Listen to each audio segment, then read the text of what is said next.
Yes, we are back with another episode. On this one is my big bro, also known as K9, but today he will be known as Brother Milk of Magnesia. Welcome to the podcast, bro. What's up, little bro? What's going on, man? Just another beautiful day. Getting through this cold weather we have in here. How everything been? I'm maintaining, and just thankful that I'm able to maneuver through this pandemic, and getting my kids to school, and it's a lot, man. 2 days in school, 2 weeks at home because somebody tested positive. So it's like a lot of it's nuts, man. That's crazy. So why not just have them stay at home then? That's the mayor. That's a whole nother subject, all right? Absolutely. That's a whole nother subject. Maybe we'll do that through the course of this episode. So listen, you've been a Bear fan for a very long time. They've Absolutely. Their record this year was what? They were 7-11, 7-10, or 7-11, something like that. To anybody that's listening, I didn't think they would win over 5 games. I stopped paying attention to the Bears when they went 13-3. They had Kyle Orton that year. Kyle Orton got them to 13-3. They got to the playoffs. Then they got to the championship game against the Indiana Colts. And then they put Rex Grossman in. Ladies and gentlemen of the jury, that's when I said I cannot go along with this shenanigans and foolery. No more. I'm not doing it. But Big Bro has stood in the gap. He has taken me to games. And it seems like I always bring snow, rain, thunder, and God with me when we do stuff like that. So last time it was a tornado warning. So it's evident me and the Bears do not have a good chemistry together. It's very hard for me to watch them. Understandably so. I would just say that just like you, your support is completely went away. Mine has diminished over the years, but not completely went away. I no longer consider myself a fan. I consider myself fan is short for fanatic. I was once a fanatic. Yes, he was. But over the years, man, I give it to one person, that Jay Cutler stopped me from being a fanatic and just a supporter. I'm no longer a fanatic. I'm just a supporter. I support the Chicago Bears by watching them, occasionally going to games, but all that season ticket stuff, they're going to have to show me something before that we ever revisit that season ticket stuff. This brother has season tickets every year, and I used to shake my head at him like, I don't even know why you going. That's a lot of bread. I wish I had back, but man, he used to go down times, to man. Drive down to Urbana-Champaign when they was doing the preseason and all that. Man, I loved going to practice and the whole. That wasn't my fanatic stage. No longer fanatic, just a supporter. All right, so tell me something. And, no. Go ahead. Go ahead. You go ahead and get into it. So tell me something. If you could be the general manager right now, what would you change? A lot of people ain't gonna like what I gotta say, but no, we talking about it because we this is us. Let's do it. I would make so many cuts that people's head would spin. And the reason why I say this is because in football, everybody has a window. You know what I'm saying? This past season, our defense ranked 22, which ain't the bottom of the barrel. It's like sort of in the middle, But with they talk about injuries and all the stuff that plagued us this season. Well, the people that were getting injured have started to become repeat offenders, and one of the highest paid ones is Khalil Mack. And he hasn't given the Bears a solid season since his first season here. All of his seasons been injury plagued. Akeem Hicks, another one, ain't giving us a solid season in years. Danny Trevathan. These are all the people I would just be chopping right now.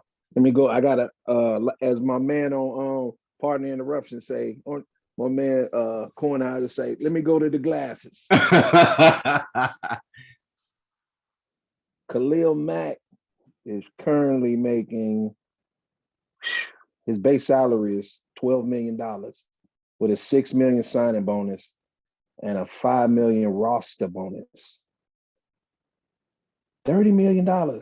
He got us over the cap with his salary.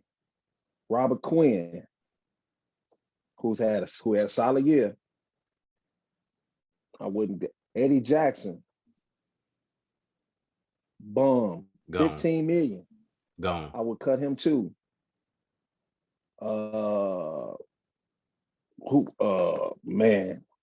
Oh, wait a minute. I'm not done yet.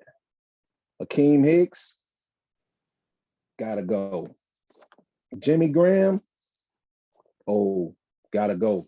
You have to strike. Their window closed 2 years ago when our defense was ranked in the top 10, and Mitch Trubisky was supposed to have been the man. Horrible draft pick. It didn't. It was horrible. And our defensive window started closing, and our offensive window, it started closing. So when they finally figured out Mitch wasn't the answer, shipped him out of town, brought in Andy Dalton and Nick Foles. Are you kidding me, man? And the window for the defense just started getting smaller and smaller. And each season since then, we started falling in the ranks. And to this season, we ended up 22 with some big contracts. There's some dudes on this team getting paid, and we're not even in the top 10 in defenses. So with that being said, we got a nucleus in young guys. You got a leader in Roquan Smith. It's time to trim the fat. As I wouldn't call it a complete rebuild, because you can fill these spots in free agency. But those contracts are going to be hard to dump too, aren't they? It's gonna be. I'm pretty sure Khalil Mack got a solid contract, and all the draft picks that we gave up to get him, it's gonna hunt us for seasons to come. Yeah. But you want to put out a nice shiny, toy when you're talking about moving to like Arlington Heights with this big facility that they're trying to build. You know what I'm saying? So you want to put the best product out there. That's why they moved up in the draft to get, Fields. Because they're thinking like, hey, we got to put the best. Now they want to start getting it right. But I hope Ryan Pace just has a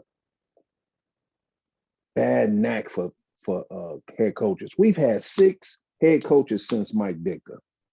It's teams that still got the same head coach, that's had the same head coach for, I don't know how long Belichick been in New England, forever. We've had six since Ditka?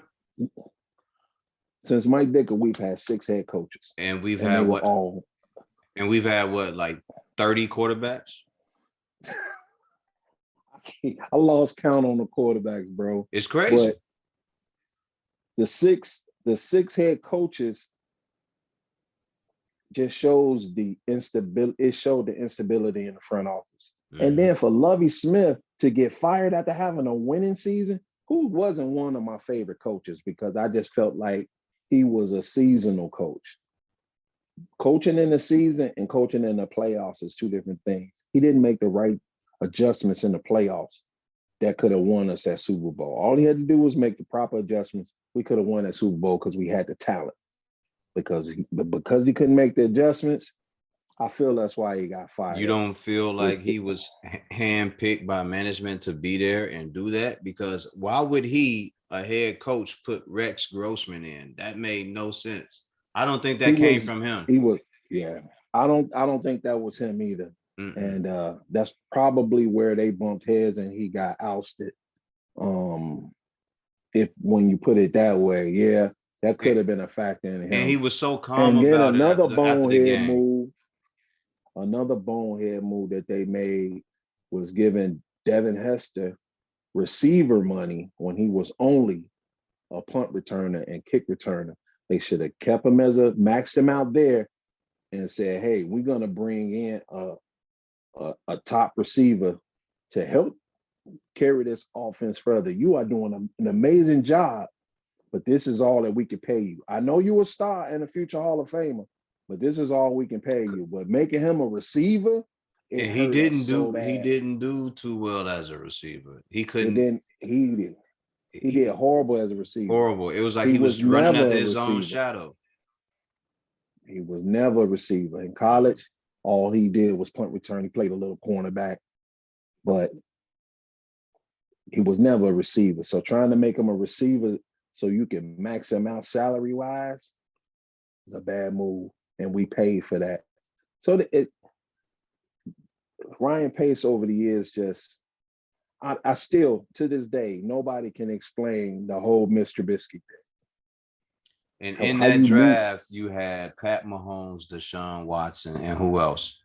Who else came out of that? You had Watson, Holmes. We wouldn't even have to speak on nobody, just them two alone. Yeah, just them two alone. Them were the two high guys. And you passed on them and moved up in the draft to get Mr. Trubisky, a guy that would have been there in the second round because he wasn't on nobody's radar. He would have been in the 7th round. Wouldn't nobody been looking I think for that him. I think that was the beginning of the end for Ryan Pace. And then him, trying to make amends for all his wrongdoings by getting Fields. I think the damage was already done because we didn't have the supporting cast for Fields. Because we already know who Andy Dalton is. Andy Dalton is Andy Dalton. He was garbage in Cincinnati. Facts. He was garbage everywhere else. He was a decent. I say he was decent or average in Cincinnati, but that's not what we needed. That's not what we needed. What they should have been. This team should have been rebuilt years and years ago.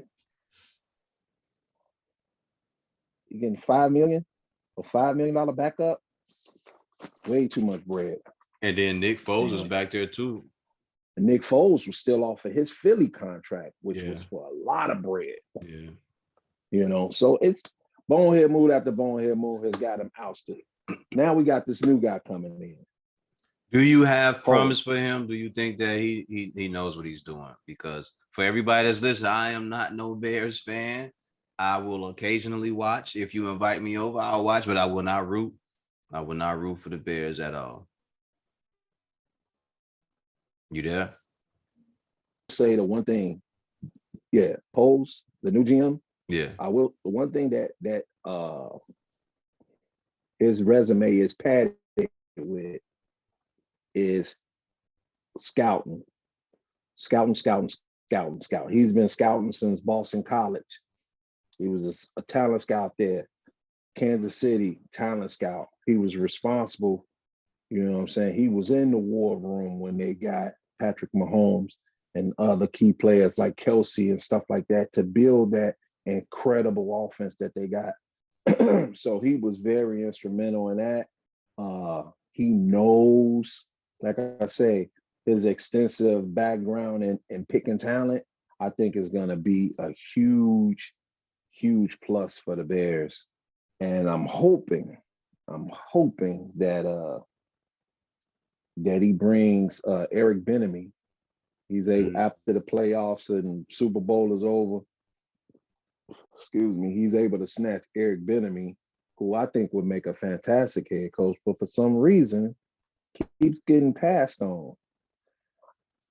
And the man is in charge of one of the most explosive offenses in football, but he keeps getting passed over for head coaching job.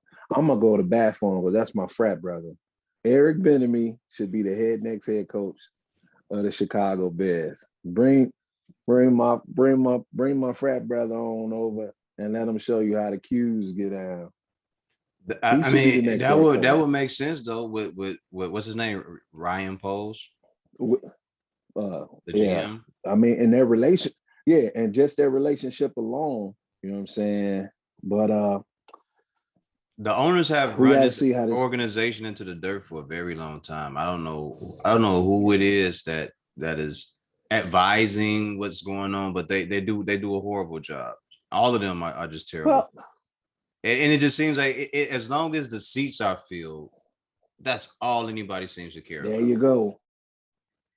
And we're talking about generational season ticket holders. The grandparents pass them down to the parents pass them down to their kids. And corporations that have entire rows of seats and boxes and all that. Corporations that sections and boxes and this is propelling. This is the energy behind this Arlington Heights move. The Bears are not making no money with just 30,000 seats. Have you seen some of these stadiums that's being built now? I went to Vegas for the Raiders and Bears. That stadium, a tear went down my eye when I saw their stadium. I'm like, this place is magical. Yeah. I forgot the number of people would sit, but it was huge. 105, 110,000. It was so beautiful. You just want to go to the game just to be in the stadium, just like in Dallas, just like they're doing in Atlanta. They got these stadiums, and the Bears don't own the stadium. No, the Park sir. District's own. Yes. The Park District owns it. And so they were limited. And because it's historical, that's why they put that big toilet bowl looking thing on the top to try to get some more seats. And they're still not getting enough revenue. They're not getting the revenue that they should be getting. So because they're trash. They're trash. No, man, come on. The Bears are trash. Ladies and gentlemen, they were doing so good one time. Cade McNown had me watching. That's how good they were at one point to me. And I told them to lead Cade McNown in. I told bro, I said, yo, yeah, they should lead Cade McNown in. As soon as they took him out, team went flat. The team went flat. You could see the energy of the players when Cade McNown was in the game because they knew that everybody would know their route and they would know where to be on the field. As soon as he went out and Cutler went back in, do. And I'm not gonna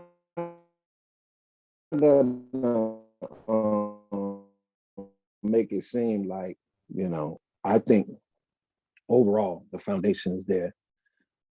The troubles with the O-line, that can be fixed in training camp, getting them on the same page because they got a mixture of veterans and young guys that they drafted. The young guys needed the repetitions.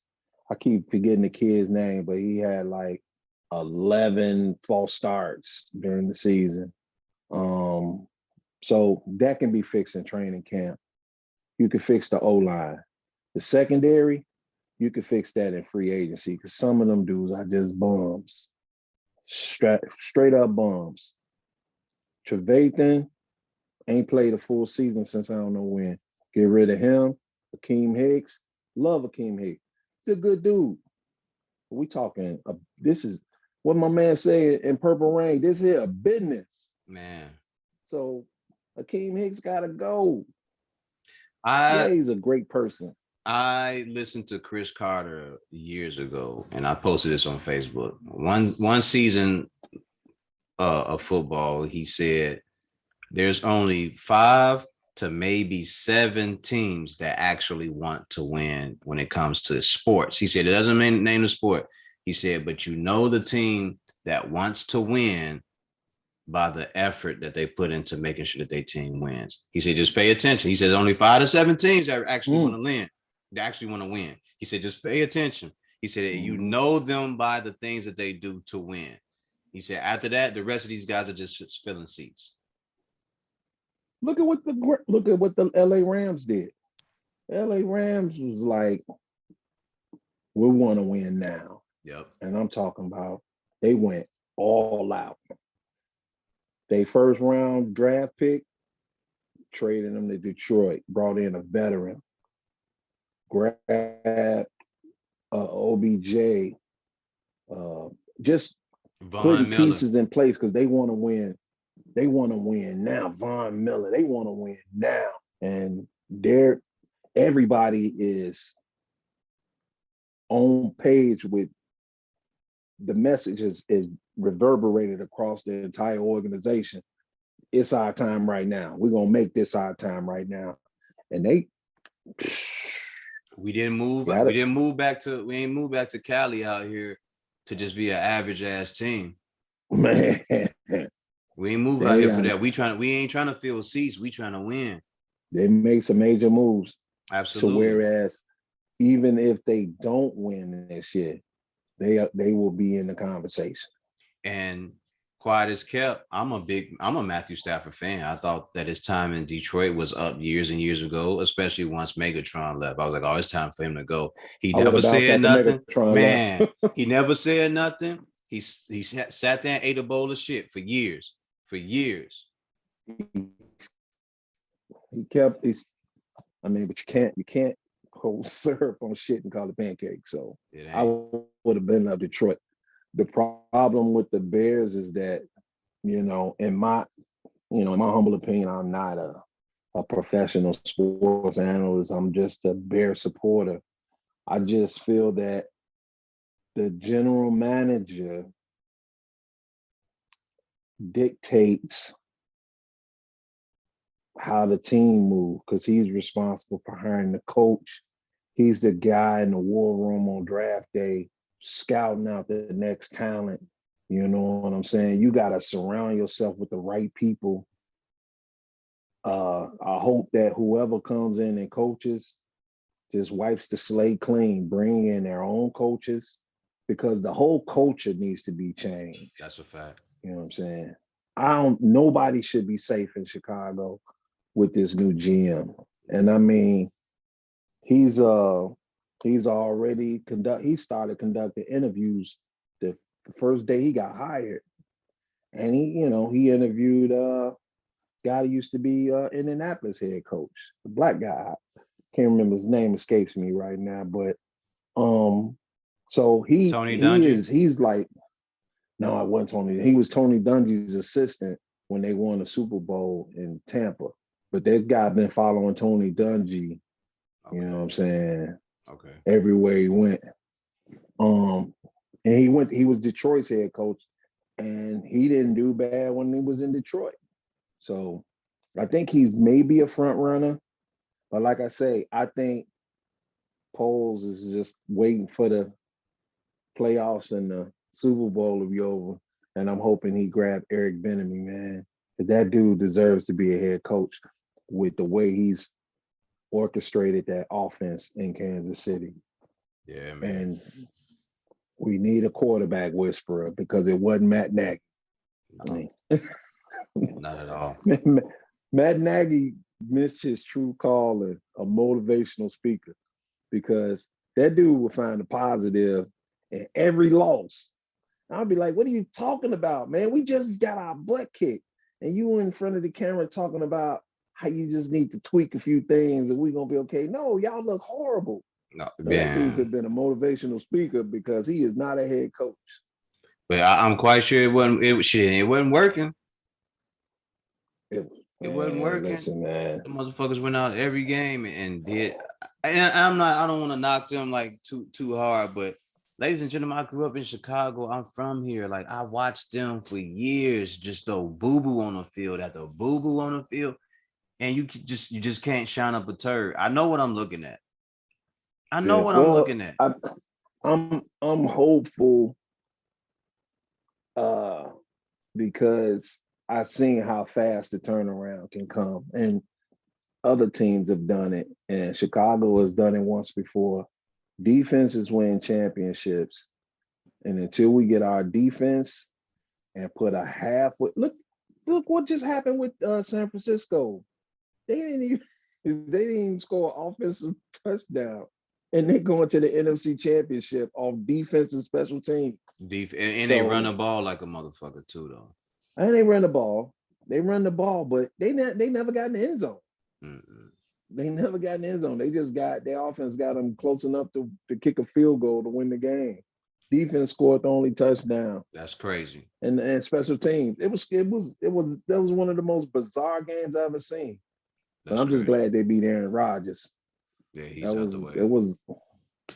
Yeah, so I mean, they concentrated on defense. Garoppolo was just good enough. Don't get me wrong. The only thing that could save Garoppolo's job is winning the Super Bowl. Because the rumors are that Aaron Rodgers is going to the 49ers. He's from Cali.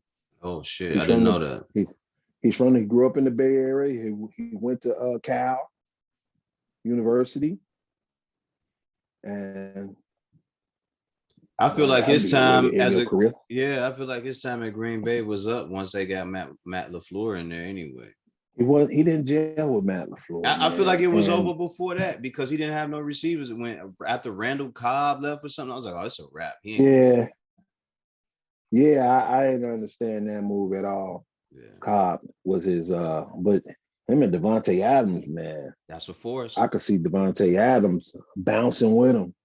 You know what I'm saying? Demanding the trade because their young brother Love is nice, but you know, we talking a straight rebuild.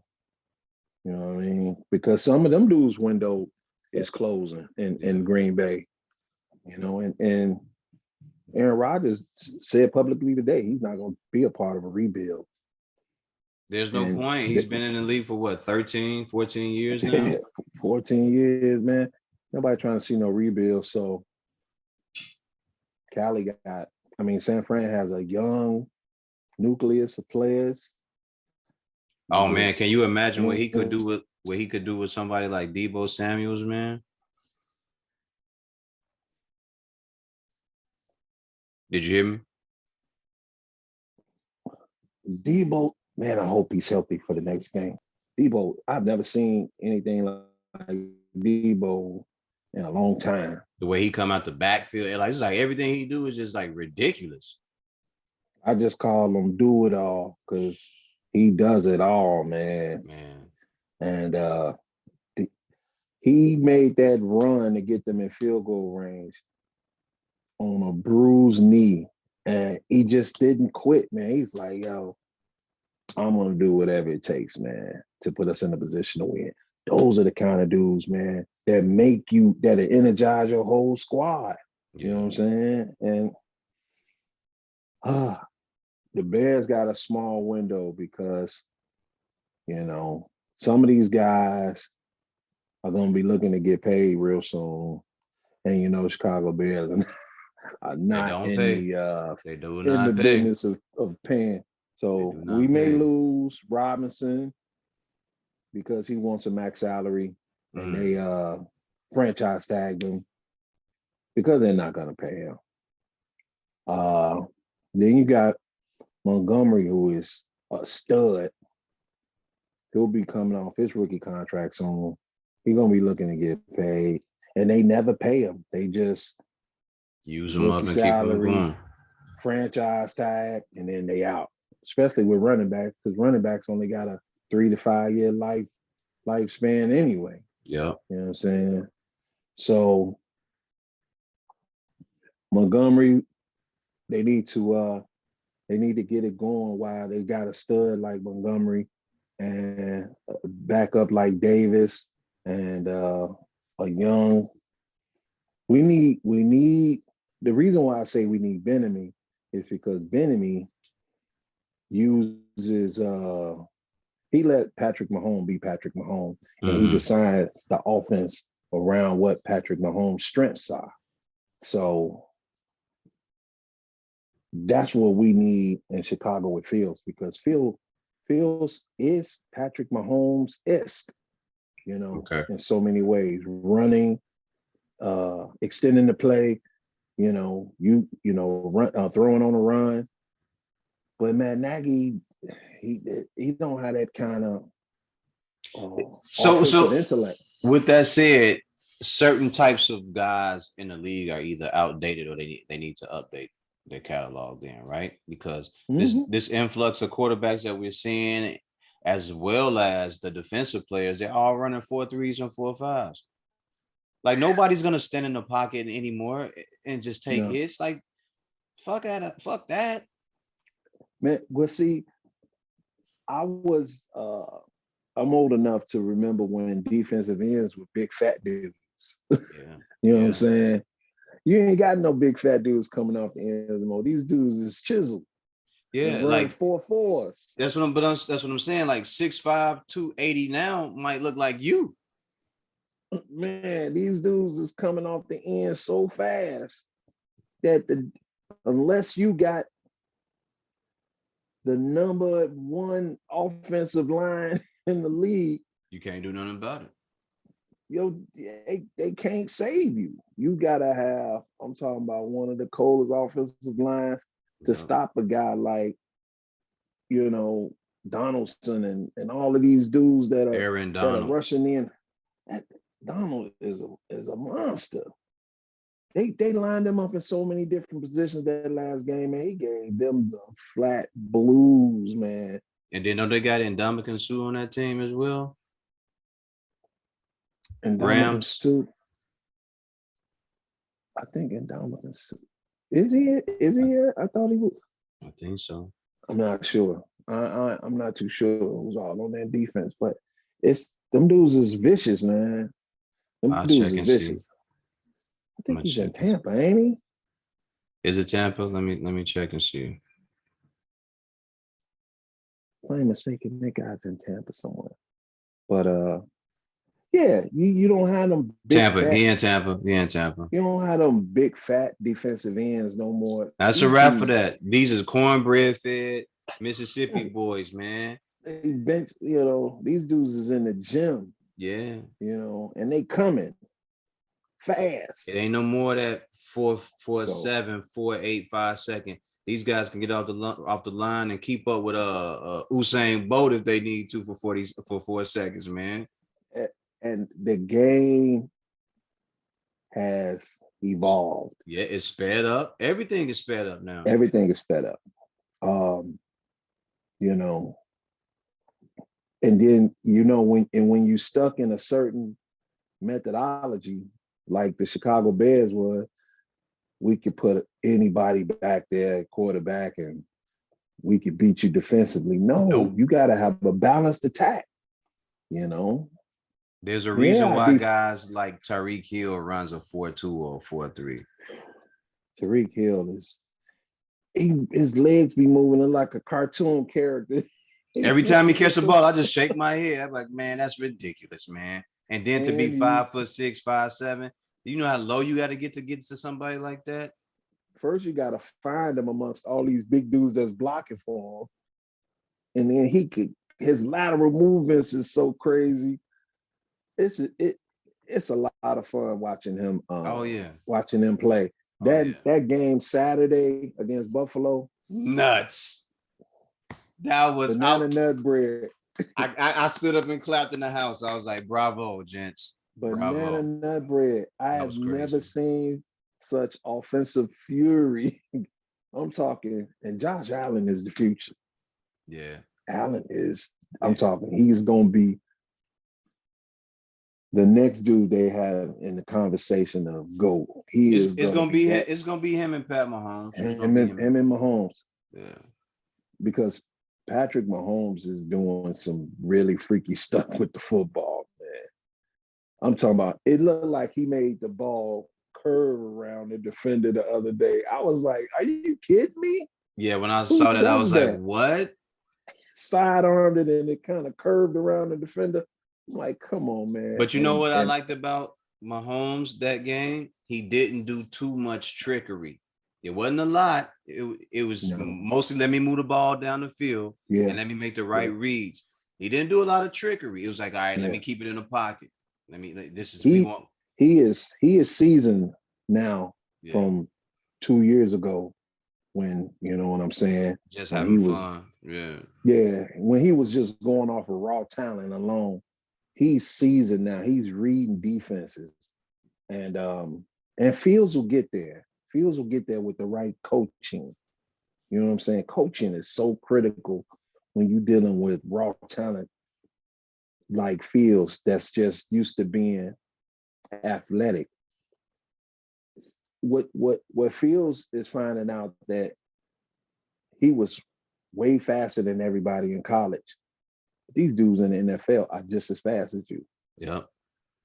So these defenses can run that 4-4 with you. So ain't no getting off the edge, pimp. Like we're gonna be right there. The game is sped up. Yeah. And he didn't have the right tutelage to help him make the necessary adjustments. Absolutely. To whereas and put him in a better position to win games and be more effective. Yeah. You know, because we had the tools, you know, and this kid, Mooney's going to be a Pro Bowler next year. If the Bears get it together, this dude is Pro Bowl material. Route running, good hands, fast. You know, he has all the right stuff to be a Pro Bowler. I can't wait to see what happens after the season is officially over, man, because you know, I'm curious. I mean, like it's not like I'm gonna be watching these games unless they make the right moves. And you already know how I feel about it. I ain't watching nothing unless they make the right moves. So and that's warranted, you know, because with a kid like Justin Fields, you have to say, hey kid, what are you good at? What do you like to do? The same way they did with Pat Mahomes. What do you like to do? Show me what you like to do. And we're gonna make sure we cover everything on your strong suit. And then everything that's weak, we're going to have to back it up. We're going to have to hide it, or we're going to have to make sure that we chisel it and we polish it to make sure that people can't capitalize off the things that you're not good at. Because for Pat Mahomes, they were able to push him back for a while. And now that he's been in the system for 2 or 3 years, everybody thought they had something. But last week proved that, look, if I got a gunsling, I can gunsling. He's not trying to outrun defenses anymore. He's outthinking them. You got to. In the beginning, he was outrunning them. He would scramble, keep the play alive, turn this way, spin. But now he's like, I've seen this before. You know what I'm saying? He's seasoned now. And because now he throws the ball away when he doesn't see it, you know. Fields got put on his backside enough that he is he's gonna be sharper. A good training camp with the right coach. Absolutely. The right offensive coordinator and the right personnel. We got Mooney, got Montgomery, got Davis. You know, you can hopefully they'll come to their senses and pay Robinson and he'll stay because he's a bona fide big receiver. You need a big receiver. How tall is Allen Robinson? I don't know his measurements right off the top of my head, but he's the biggest receiver we got. Okay. You know, we make some bonehead moves on receivers, and letting him get away would be another one. When we drafted White, remember when we drafted White? He was supposed to be the next one, and he had like back-to-back ankle injuries or something. That dude was the worst, even when he was healthy. And then on the other side, we had like Brandon Marshall or something like that? Brandon Marshall was solid. I mean, but we just didn't have the personnel at the time. Jay Cutler really didn't want to play football no more. You know what I'm saying? He was nonchalant about everything, throwing the ball away. He had checked out. And the coaching was subpar. Yeah. So it's been bad for a lot of years. And I'm hopeful that getting rid of the general manager,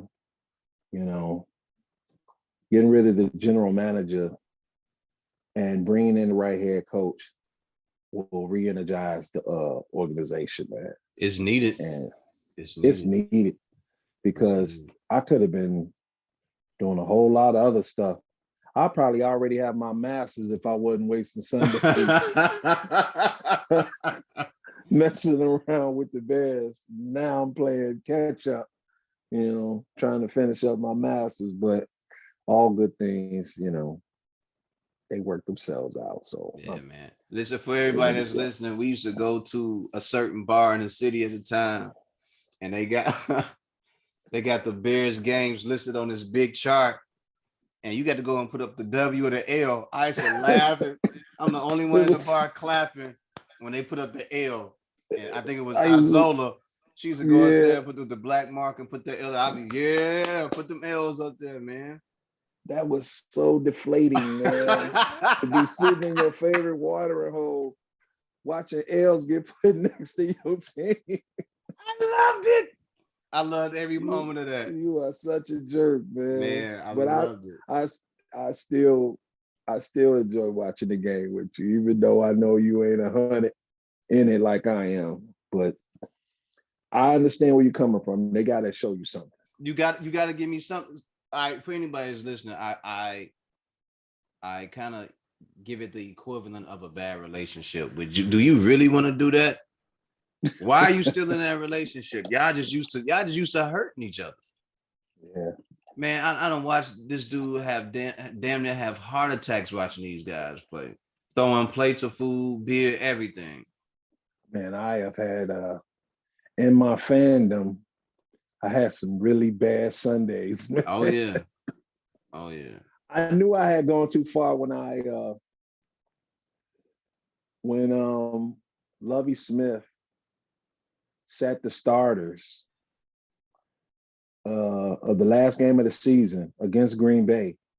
And if he'd have played the starters, we would have knocked Green Bay out of the playoffs. And that was the same year that Green Bay went on to win the Super Bowl. Mm. So Lovie set the starters and let Green Bay get into the playoffs. And we were leaving the stadium and Cheeseheads was jumping up and down. And this one dude was just doing too much, man. I just slapped the Cheesehead right off his head. I was thinking to myself, like, man, Kenny, you going too far, man. The Bears ain't worth going to jail over. The dude was shook because he looked at my grill and I was just so mad. But I knew I was over the edge, man. And Jay Cutler, he helped me, man. He has helped me get rid of that fandom. Yeah, Jay Cutler was the last straw for you. I remember watching. I was like, yo, he don't have no emotion whether they win. I was just like, I just sit there. I just be standing there drinking my beer, eating some peanuts, just like I'm just here because I paid for it. And I had no enthusiasm when Jay Cutler was the quarterback there. When Brandon Marshall started having issues, I was like, yep, it's a wrap. Yeah. It's a wrap. And you know what's so funny about the whole Brandon Marshall thing? He warned us about the times that we're in now with mental health. He was trying to warn us back then.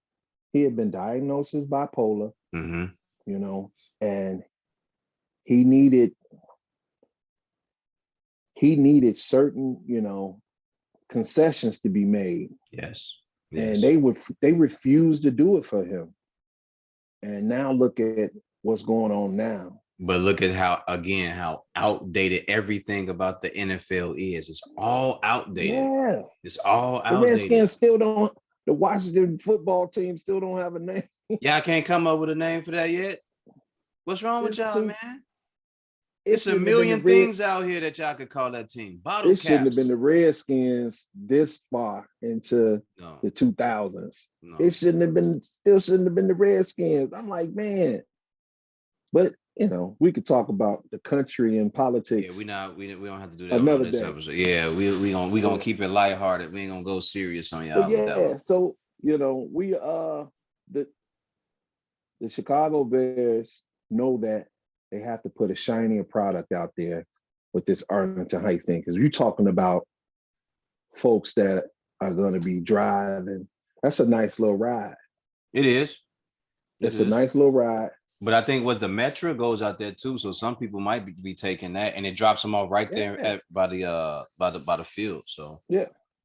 And it's gonna be way better as far as the whole experience. They're talking about bars, restaurants, the whole 9 yards. It ain't like what we have now, where you just go to the game and then the police are like, "All right, get out of here." No, yeah, yeah. And then you know what if I'm you want to saying? walk Nowhere to somewhere, go. yeah, you got. If you want to walk somewhere, it's a little bit of a walk, especially in the cold. Yeah, and then you got Lakeshore Drive right there, which you can only cross at certain spots. Yep. So Arlington Heights, if they do this right, can re-energize the fan base because it'll give them something else besides the game. But you still got to put a good product out there too. Yeah. Hopefully the new GM he's a GM, right?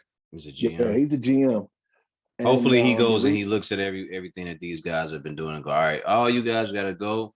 But maybe he may do it over a certain span of time at the same time. yeah, I don't expect him to come in and just rock the boat completely. But who's to say? He may have been given that kind of leverage to say, hey,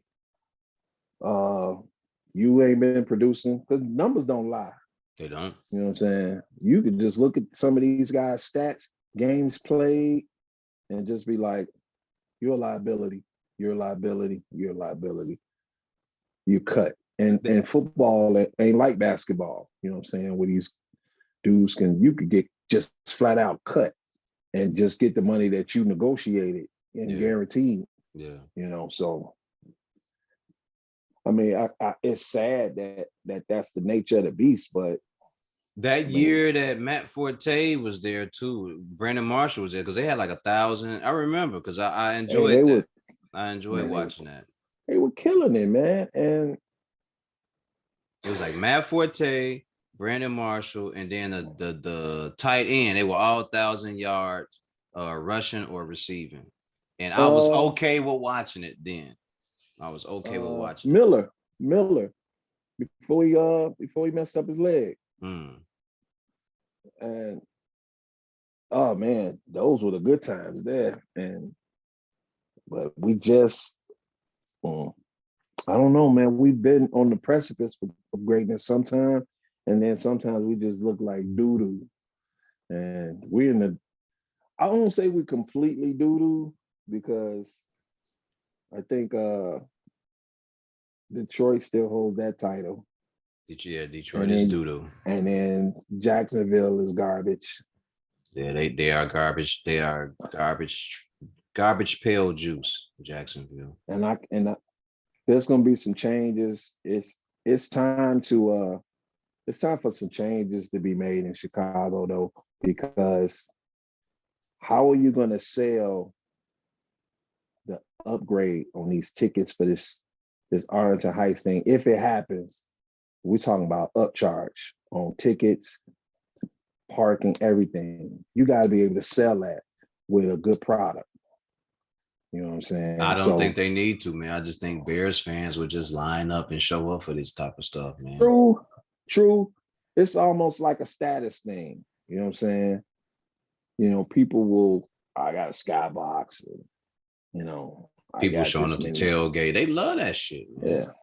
Yeah, I do too, man. I miss tailgate. Like tailgate.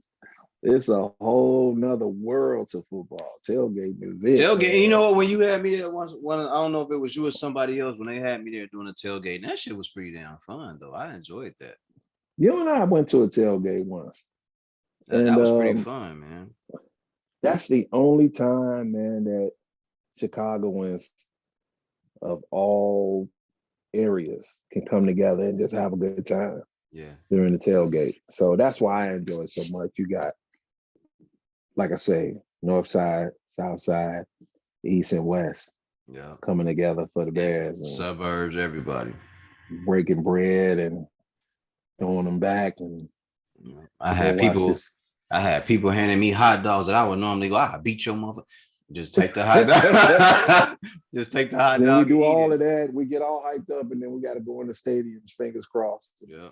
I'm tired of it. I think that they owe it to this young man who they moved up in the draft to get to put a better product on the field. Absolutely. Absolutely. Because if you don't, then what was the whole purpose of having him here? You basically drafted him for the look to make it look like, again, like they do it with everybody. We're gonna get one little piece and make y'all think that we trying to do something. They've done this for years and years and years. But like I say, they haven't completely dropped the ball on offense, because I never heard of Montgomery or Mooney. They wasn't like real big names, but that's the beauty of the league, man, and talent scouting, that you'll find a diamond in the rough sometime. And Montgomery is a beast, man. The dude's a flat out beast.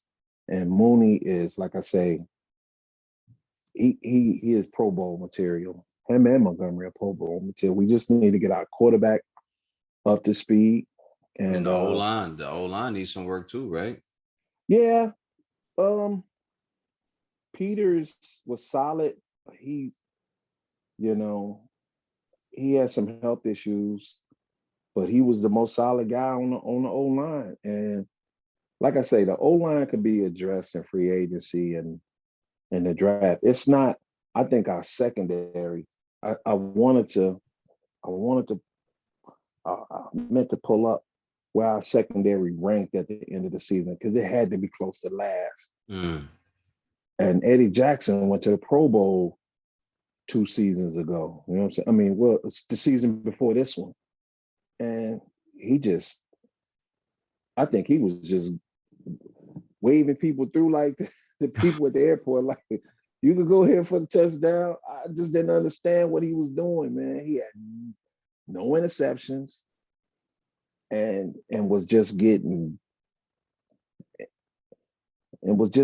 beat. I mean, flat out getting beat. It was hard to watch. Secondary is atrocious on the Bears. I think Cole Kmet is going to be. I think Kmet's going to be a good tight end. I think he's got enough tutelage from Graham where you can move on from Graham, because Graham is getting old. He is old, bro, especially in football years. Old. He's old in football years, and he don't have the, he don't have that physicality that he used to have when he was in Green Bay killing the Bears, Or when he was with the Saints. Or with the Saints, yeah. So, he was a dog when he was with the Saints, man. We couldn't do nothing with him. Beasting. So, yeah, it's you can move on from him, and just I don't think we're really that far off, man. But there's some people that's getting a whole lot of bread that ain't been producing that I feel need to go, man. Yeah, absolutely. And it could, but you gotta have the right head coach, man. So we'll see what happens in the next couple of weeks, man. All right. We'll see what happens in the next couple of weeks. We can move on from that, and let me ask you this: what you think of these Bulls? I'm always be. I don't care what nobody say. Like, I know the Bulls. If you see my head turn, it's because I got the Bulls on right now. All right. I love the Bulls. I've always loved them. Even when they were sucked. Like, when y'all like the Bears, I love the Bulls when they had Corey Carr and all those guys. Like, I was still supporting Keith Booth and all those guys and nobody. Yeah, all that trash. But you know what's they looking good, man. Is the dude, I'm just tired of dudes leaving the Bulls and then finding a career. Look at my man. You gotta update the organization. This is these old regimes, man. They need to be updated. But I will say this, man. They got it right when they brought in Lonzo Ball and DeRozan. Woo. They got it right. Yes, sir. And I don't know what the fuck LA was thinking by letting Caruso get away, but they paying for it right now. Because they have nothing over there. They have nothing over there on defense. Russell Westbrook, I don't know why teams they figured out that he would destroy your whole organization. But you didn't notice it because it was the triple doubles. Like, he was a machine. Oh, he putting up triple doubles, blah, blah, blah. Now you look at it like, yo, you put him on a good team, and he's like a virus. Yeah, he is a virus. This is what, That man had a fourth triple double. team? He had a quadruple double with turnovers one night. He had like 11 turnovers, 10 It's, assists, 12 rebounds, and like 15. I'm like, what the fuck? my man shot at Jay and it hit the top of the backboard the other night. Oh man, and dude, the announcer said, I think he just hit the window. I was like, what the? I said, Right now, the what? Bulls are they're in the battle with Toronto. It's 96 to 100. Bulls up 4 points. But you don't even have to panic no more with Chicago, because the king of the fourth is gonna do what he do. That's my guy, That DeMar I didn't, DeRozan. but right now our struggles are based on the fact that Lonzo Ball is hurt, because that dude is a floor general. Absolutely. And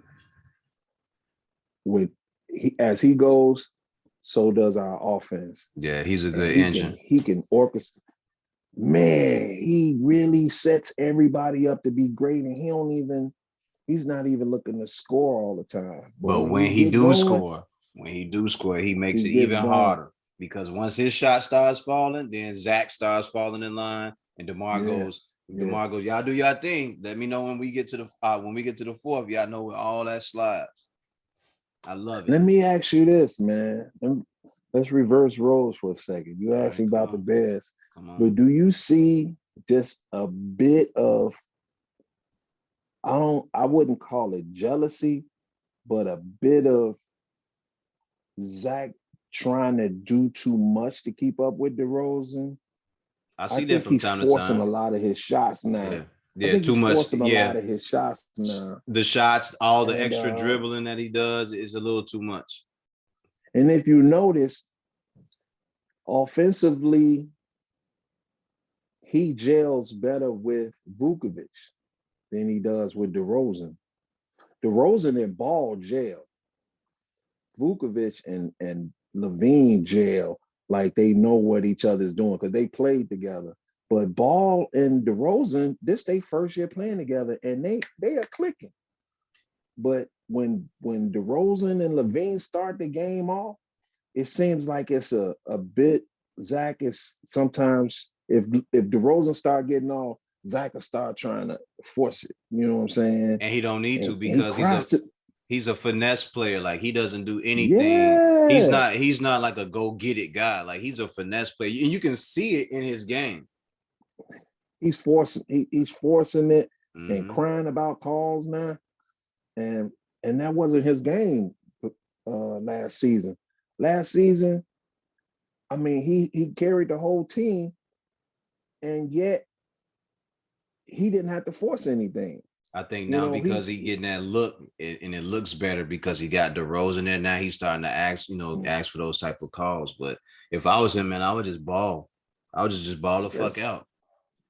Just ball, man, because I'm talking about when the Bulls are 100% healthy, they're a problem. I think we slipped to like third in the Eastern Conference. That's fine. But look at all the injuries. We just, and I think that's a great spot. Yeah. I think that's a great spot. Yeah. We just got Levine and Green back. We still missing Ball, Caruso, Jones Jr. So when the Bulls are 100% healthy, man, they are a problem. Yep, and then you got Ayo don't sumo balling. You got all the other guys come off the bench that they're trying to trip in. Like, I love what I'm looking at. I love the sumo. The sumo was a steal in the absolutely. second round, and he is, and DeRozan is like kind of big brothered him and cuffed him, and show him how to game. Yeah. And you need that. Showing them the tempo of the game and the best spots to take a shot. And he a defensive. Ooh, he's a headache on defense, boy. I like these dudes. He's giving some veterans the blues on defense. So he's just working within his, in the interviews, he keeps saying, like, I just want to learn. I just want to learn. And that's all you want to hear from a rookie. I just want to learn. I just want to learn. And he's getting it, man. He's a future all-star. Yeah. And they stole him in the second round. They just gotta do it. They But just gotta do it right. I think, like I said, that management squad, whoever it is, the talent guys, they need to figure out, how to get these guys rolling and make sure that they stay here. yeah. So with that being said,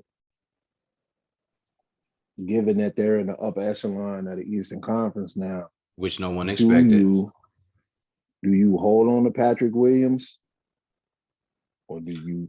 I forgot all about him. Yikes! Or do you make a move? Or do you make a move to try to make a run in these playoffs? That is the $1 million question right now, because when healthy, Williams is a beast. But the way they balling right now, rebound, block shots, and he ain't out there trying to shoot no threes. He gets his stuff in the paint.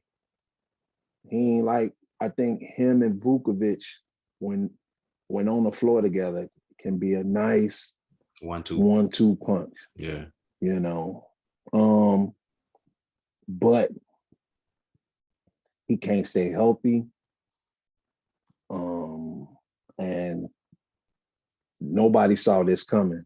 I didn't think these dudes would jail.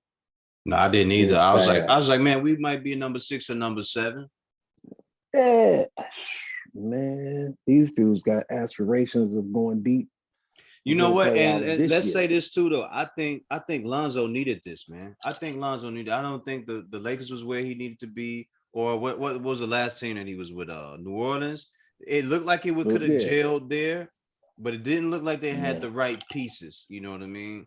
Like I think Lonzo does better when everybody knows their role and he can just run a team. Like it's like he knows, okay, DeMar DeRozan is my go-to guy. Zach is a more fluid player, he's a rhythm player and things like that. And then I got Vucevic, who I can go in the paint and I can run screens and picks off of, and I can do different things like that with. So it's like a team like this is just cut out for him, because like he got the whole show to himself. With Bron does that same thing. So how do you allow him the floor to be a floor general and get in a groove? It's kind of hard to do that. So do you roll with Patrick Williams, or do you make a move? I'll say just sit him. I would say just sit him, man. I would just say just sit him down. Hey, go ahead and get healthy, kid. Go ahead and get healthy. And what about Kobe? Kobe White? No, we gotta keep Kobe, man. We gotta keep Kobe for right now. We so guard deep right now. True. Some of them guys that's playing for us right now may have to go then, because we rolling. How do you manage that time? Caruso, DeSumo, that's a lot of guards. Yeah. That's a lot of guards. And Caruso is making decent money. You're paying him decent money. He can't come behind Kobe White. No, he ain't coming behind no damn Kobe. Kobe White could be starting on, it's like 8-9 teams in the league where he could be their starting point guard. So who would you want to give up then? Would you give up Kobe or Ayo? You got Ayo in the second round. You ain't got to pay him. Because we got Kobe in the first. You got Kobe in the first. And he has a high trade value. It'd have to be some, good move, Zach. You'd have to give me something real sweet for Kobe White. I mean, absolutely. I mean, I need like a big man and a draft pick, because Kobe White is nice, man. Yeah. Kobe White is nice. And like 6'4", 6'5". His shot is improved. He always could go to the rack. He looks like he's just going to continue to improve, man. But he is, that going to the rack is what kind of got his shoulder messed up. So his J is more developed now. Ball handling skills, he already had those. So I wouldn't want to be in the front office having to make that decision, because if you make a mistake, you could fuck it all up, especially if you're like a Bulls organization. But I feel like if you're looking at the playing field correctly, if you're gonna do it, you have to package up a couple of them. But who are we going to get? Who are we going to get for that? They talking about Grant from Detroit, who is a stretch for. Man, hell no. Hear me out. He ain't big body. No, he got a nice game. 6'8", 6'9". I like him. Like, he's decent. And he guard multiple positions. And he'll give you 16, 18 points. Okay, but where you gonna put him with the rest of these guys that can already do that same thing? I mean, even though we guard heavy, he is a bigger guy. Yeah. And we got some expiring contracts, and like Jones, and some of these guys are just on 1-year contracts, like Cook. And I mean, it all depends on. I think it's going to depend on the end of the season, because I can't see them doing anything. They were trying to say they was going to squeeze the trigger before the trade deadline. I can't see that happening because there's so many unknowns. You ain't seen all these guys on the court together yet. So it would be foolish to make a decision without seeing Patrick Williams play with these dudes for a stretch of games. Because I think, man, he came back off injury and then he got hurt again. But this has just been an injury plagued season for them. But for them to still, like I say, be third in the East, that's with crazy. An injury plague and COVID running rampant, yeah. So to be third, that ain't a bad spot to be. In the East, that's beasting right now. Yeah, Miami then snuck up to the top spot in the Eastern Conference. Yeah, I wouldn't say they snuck up because they was just in the championship. But wasn't nobody really paying attention to them though, and they slowly just and they made some moves, and they made some good moves. Bringing in Lowry and a few other guys, and keeping veterans on the team, and and man, do they know how to draft well when it comes to shooters and stuff? They got shooters up the ass. Yeah, so definitely got that. And Milwaukee is just Milwaukee. I mean, Giannis is just a newer version. Just a newer version of Shaq, bro. Yeah, I would version of Shaq. Or Sean Kemp. Yeah, he has a little bit more. He has a little bit more veracity than Sean Kemp. Sean Kemp was a lot of alley-oops and using his vertical. And Giannis is strong. Strong, bro. The freak is came in at 6'11", 220, and now he's 250. Fitting name. The Beast is a befitting name. This dude is a freak. The Greek freak, is a freak. The Greek man. Freak is so. And I like the way he plays though, man. Like no possession bother. I missed the shot. All right, cool. I'll get it back on the next one. I ain't worried about that. Yeah, Middleton and those guys he got around him, and then they ride. What's his name is balling over there, dude. Bobby Portis left Chicago. Bobby Portis is. Did you see that? Garbage in Chicago. You see that? Not the picture that they posted of him. Chicago they tweeted to him. We heard you're not liking being on that team, and he posted a picture of him holding the trophy as a cartoon, like wiping sweat off his forehead and everything with a Giannis jersey on. He was like, "What?" He put what? Like, why the fuck would I do that? Yeah, I got a ring here.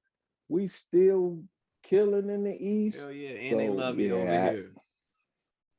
No, what's killing me is how Otto Porter is in Golden State hooping now. I'm not surprised. He couldn't hit he couldn't hit the broadside of a barn when he was in Chicago. I'm not surprised. Steph I'm Curry like, said, are if you you play on kidding? this, Steph Curry said, if you play on this team, you have to shoot. You have to be a shooter. Yeah. Look Man, at it's everybody that go over there. Everybody that's over there can shoot the pill. Everybody. crazy. All It's of them can shoot exciting the pill. that they're back. Oh man, the Bulls killing me with these turnovers. 105, 108, 51 seconds left. We up 3. Come on, y'all. It ain't the time for turnovers.